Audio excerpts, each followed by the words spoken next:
All right, guys, on today's video, we have Eric, and Eric is kind of doing something a bit unique. He's actually got a YouTube channel where he's letting the viewers kind of decide where he should go next and maybe where is a good retirement city to check out, and he's kind of exploring the Philippines as he goes.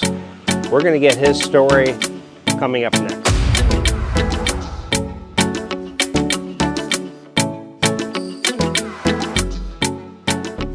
Hey, thanks, Eric, for coming on. I appreciate you meeting up with me and telling us your story. So I know you have two channels. We'll talk about the second one in a minute, but your second one that you started is all about finding the right place for retirement. And just briefly, it kind of reminds me of myself, because initially I was before I got married, I was kind of exploring on motorbike throughout the islands and kind of looking for that ideal place to settle down. And I met my wife, and here I am now in Dumaguete. But you're kind of doing the same thing, but with the twist. Tell me about your channel, like how it all came about. Yeah, exactly. So it's Island Expats. It's new. It started in May. Okay. And basically, it has kind of two facets to the channel. The first one is kind of what you talked about, where I'm in the middle of a kind of a video series called the Expat Challenge. And that's where I have the viewers tell me where are the best places to possibly live in the Philippines. Okay. So I basically gave them a list of 10 different things that I need. Okay. And stable power being one of them, right? Yeah. And then internet and all of those different things. Sure. So at least they have some criteria to go by. And then I also showed them, okay, here's 9 possible cities that I visited. So I've been going back and forth to the Philippines for about 10 years now. Okay. And so I have some experience with it. Yeah. And it's fun just to explore. Sure. Right? A lot of Absolutely. cool places. Yeah. So that's part of it. And so this Expat Challenge, that's why I'm here. I'm in Dumaguete here with you today. And I'm checking out Dumaguete. I was in Valencia yesterday, Siquijor the day before. And you're doing it mostly on motorbike, is that correct? Yeah, so I'm just kind of like taking a ferry across and then running a bike.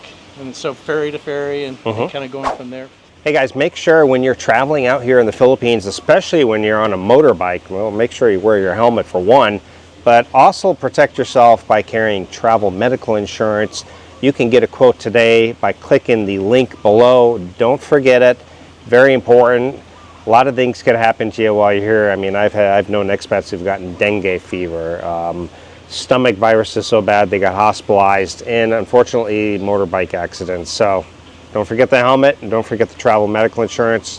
Link in the description.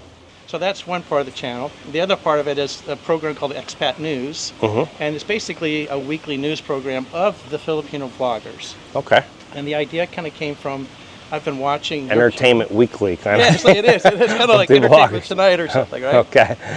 So, but I've been watching these channels for years. So your channel, I mean, literally 6-7 years. Wow. So some of them kind of towards the beginning. Rike would be another one. Sure. Old Dog Paul would be another one. So I'm watching all of this. So I'm like, well, that's a great video, and that's good content, and that's a funny segment. Sometimes you and Maya are on together. Yeah. And then she'll poke you on something, and then you'll take it, and then you'll carefully come back around. And so what I try to do is just take the most interesting content there and say, okay, this is kind of what happened this week in the Philippines. Now, sometimes there'll be, hey, a typhoon came in, right? And there's flooding, and I'll show footage of that. Right? Sure. But what I do is I look at the different bloggers' channels, and I actually will screen record some of their best content, and then make sure that I give them credit wherever I show their content, and it's only content that they've released. I never create anything that is not original content from them, so that I know it's safe for me to use, right? Okay. So it's protecting their personal brand, basically. Sure. Right. So it's really important.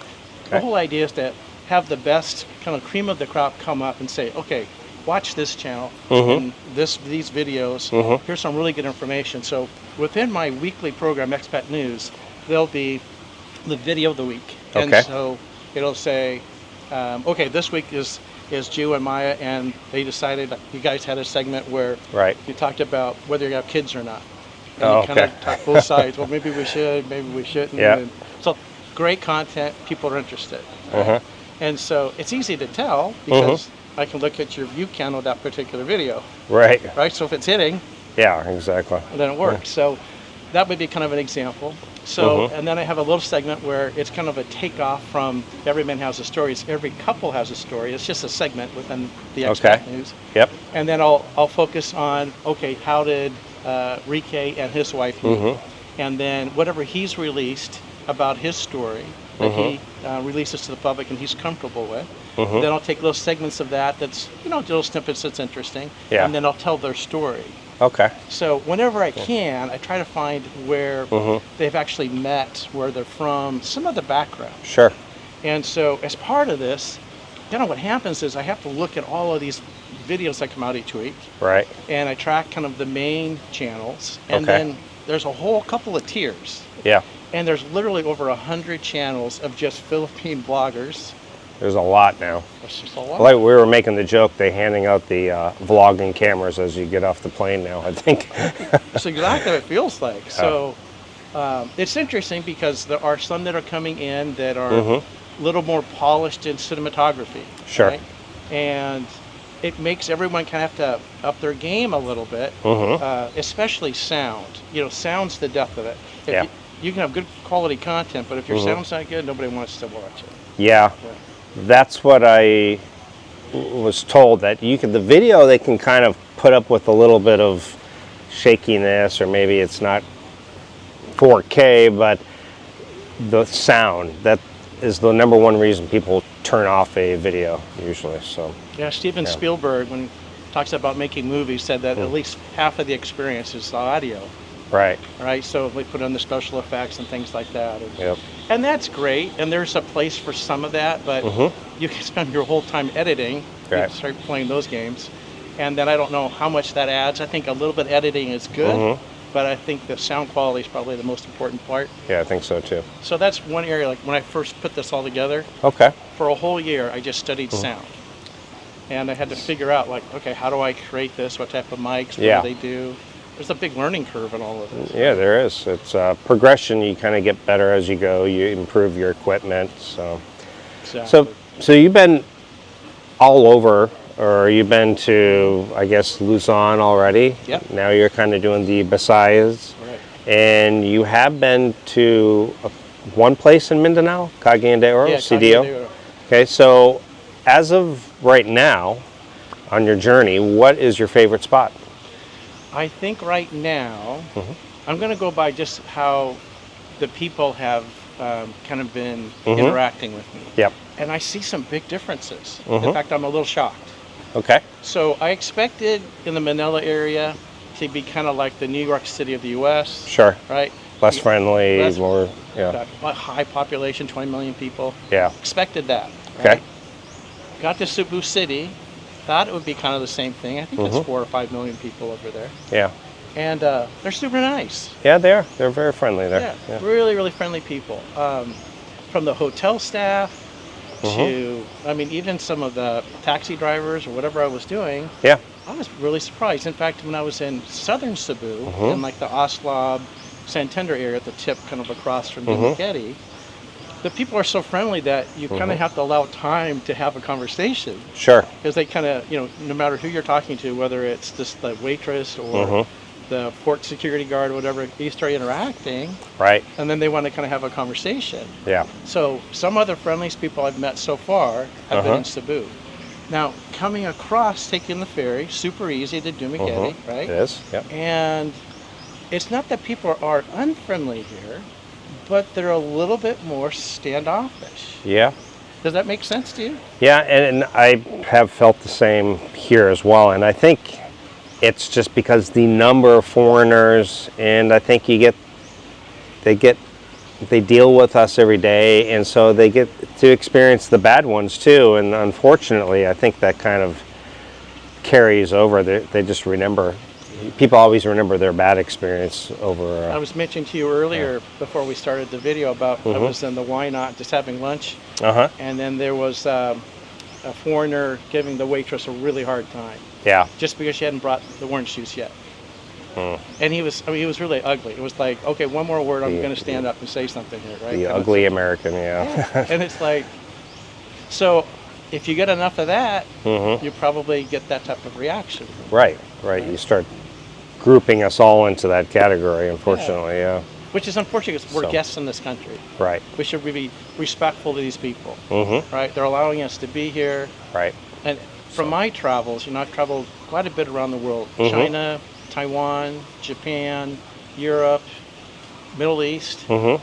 And I find the Filipinos the friendliest people on earth. Yeah. Yeah. I really do. I think a lot of people would agree with that. Yeah, they're very accepting. And then there's a lot of just kind of traditional values here too. Yeah, there are. Even though more modern the Filipinos get, they're not as traditional.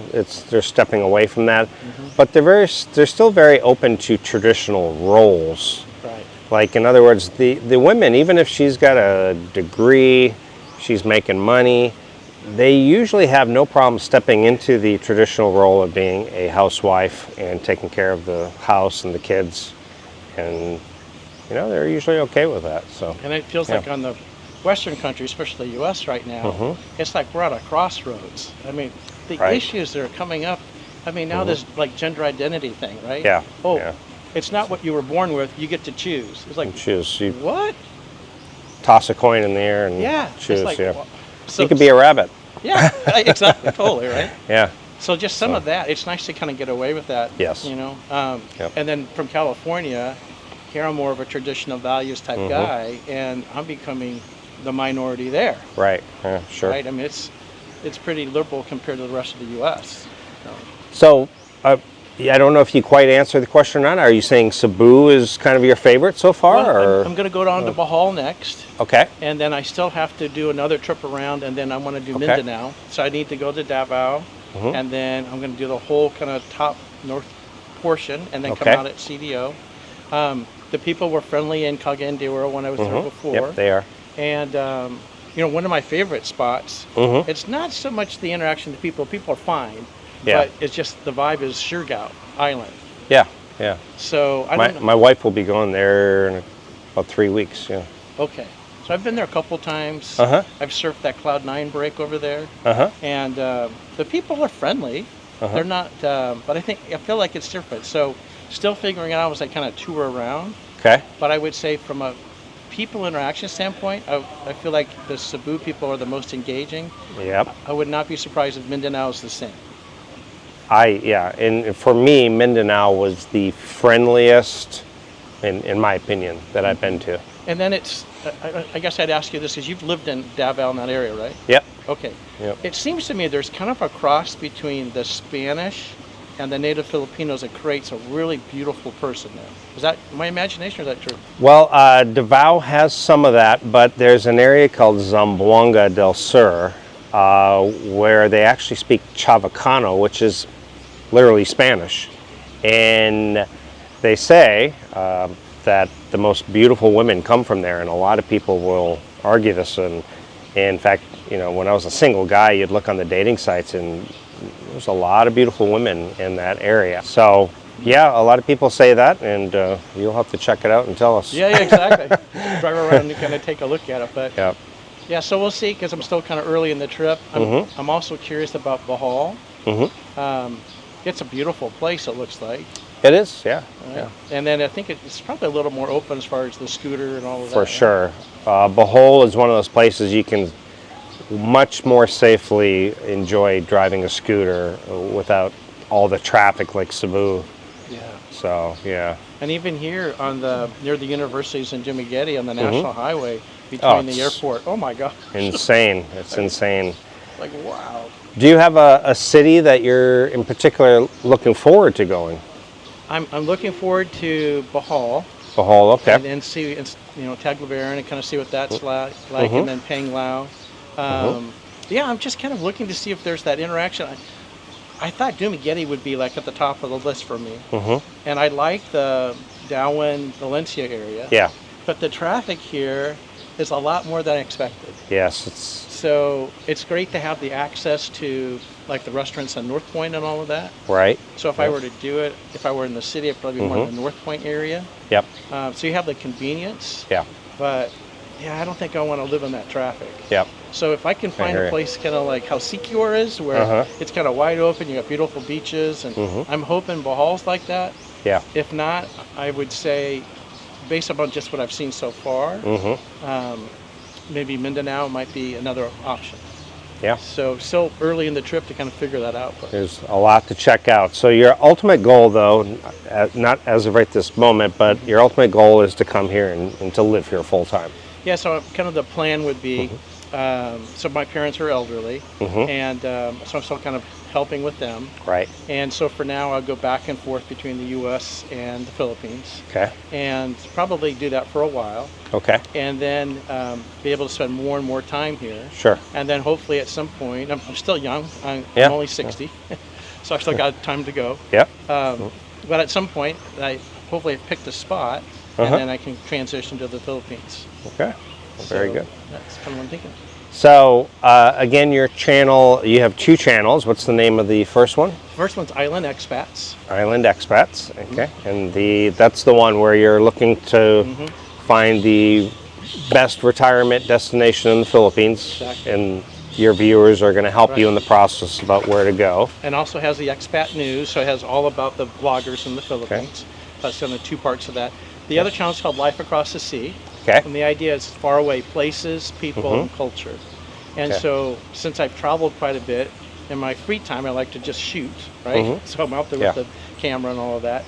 Okay. And so it's more about trying to show different things. So like I have a segment where I cover about Dumaguete, but I focus a little bit at the beginning of the video about the festival. Right. And the traditional dress and the dancing Sure. and all of that. I'm trying to kind of capture the moments of life, right? So, and they're not scripted. Right. Well, check out Eric's 2 channels, and I appreciate you coming on the channel and kind of telling me about your channels and finding the perfect retirement destination. Looks like he's still searching, so tune into his channel and help him find it. All right. Thanks a lot, Eric. All right, thanks a lot for having me. Appreciate it.